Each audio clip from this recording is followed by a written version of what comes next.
আজকে আমাদের ছিল আইন শৃঙ্খলা সংক্রান্ত উপদেষ্টা পরিষদের 10ম সভা।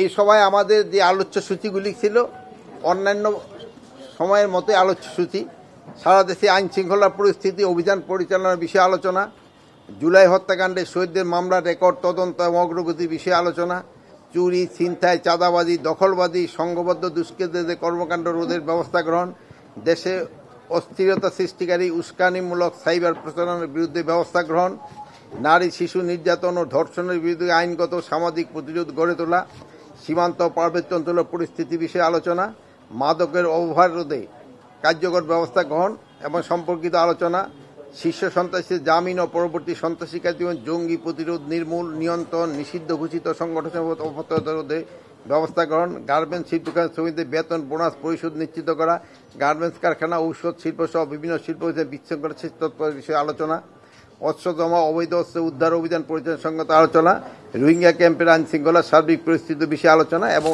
আপনারা জানেন যে আমাদের নির্বাচনও খুব ঘনিয়ে আসতেছে, এই ব্যাপারেও আমাদের কিছু আলোচনা হয়েছে।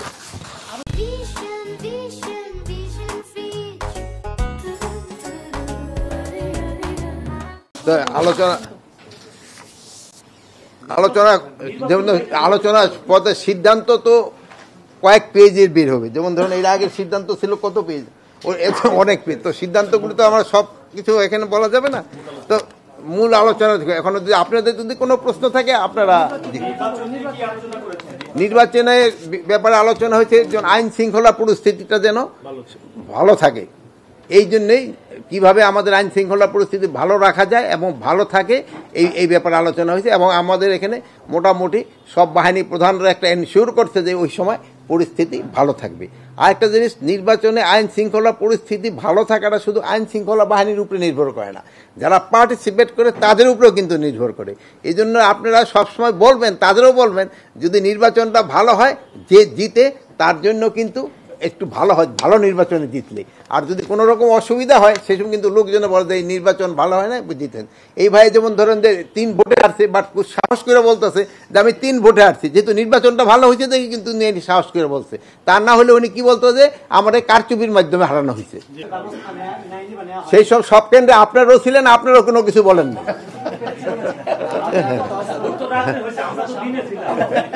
শোনেন, আপনারা কিন্তু আজকাল মাশাআল্লাহ রাত্রে দিনে এবং সবসময় আপনাদের পাওয়া যায়, এটা সত্যি। আপনারা কিন্তু রাত্রে দিনে সবসময় ভিজিলেন, এই জন্য আমি আপনাদেরকে ধন্যবাদ দেই। যে কোনো সময় যে কোনো পরিস্থিতিতে আপনাদেরকে আমরা সাহায্য চেয়েছি, আমরা পেয়েছি।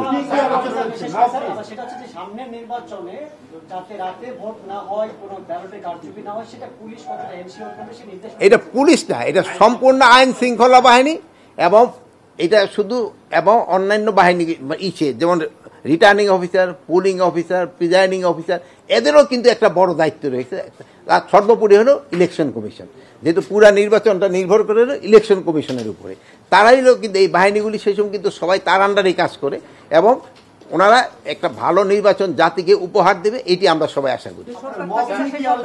এবং আমরা যত ধরনের সাহায্য সহযোগিতা দরকার হবে ইলেকশন কমিশনে আমরা দিয়ে দেবো।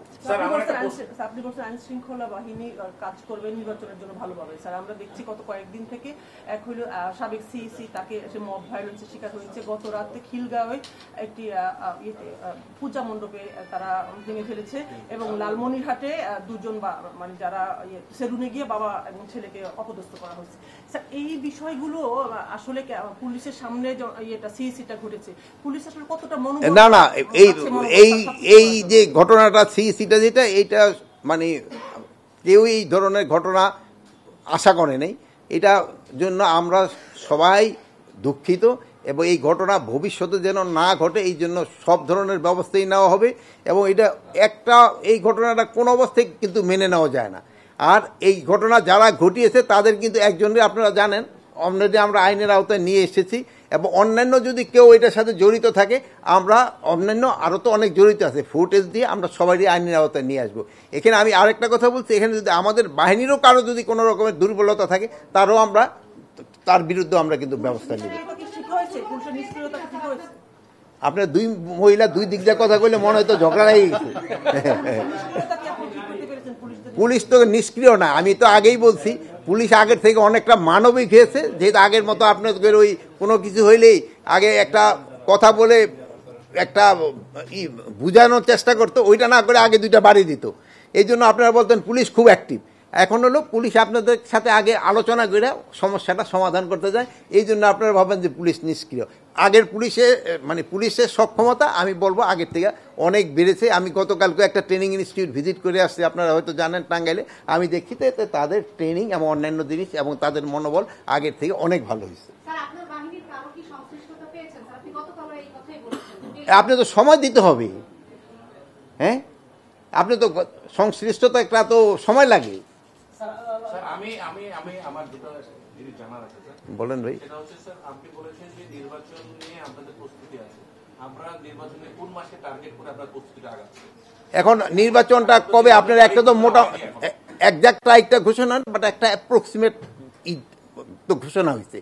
যেমন টার্গেট থাকে না সবসময়, একেবারে কতগুলি আছে একটা পিন পয়েন্ট টার্গেট, কতগুলো এরিয়া টার্গেট, বাট আমরা কোন এরিয়াটা হচ্ছে ওই এরিয়াটা তো আইডেন্টিফাই করছি। একেবারে পিন পয়েন্ট আমরা করতে পারি না, পিন পয়েন্টটা করে দেবে ইলেকশন কমিশন। এটা হলো আমি ওই এরিয়াটা ধরে আগাচ্ছি, আর পিন পয়েন্টটা যেদিন করে দেবো সে সময় পিন পয়েন্টটা ধরে আগাবো। এটা আপনি আমার থেকে আরো ভালো বলতে পারবেন। আওয়ামী লীগ এবং আওয়ামী লীগের কার্যক্রম পাশাপাশি ছাত্রলীগের কার্যক্রম নিষিদ্ধ আছে, কিন্তু আমরা দেখলাম আগে ঢাকাতে মিছিল করতে, গত 2 দিন আমরা দেখছি ঢাকার বাইরে মোটামুটি বড় আকারে তাদের 2-3টা মিছিল হয়েছে।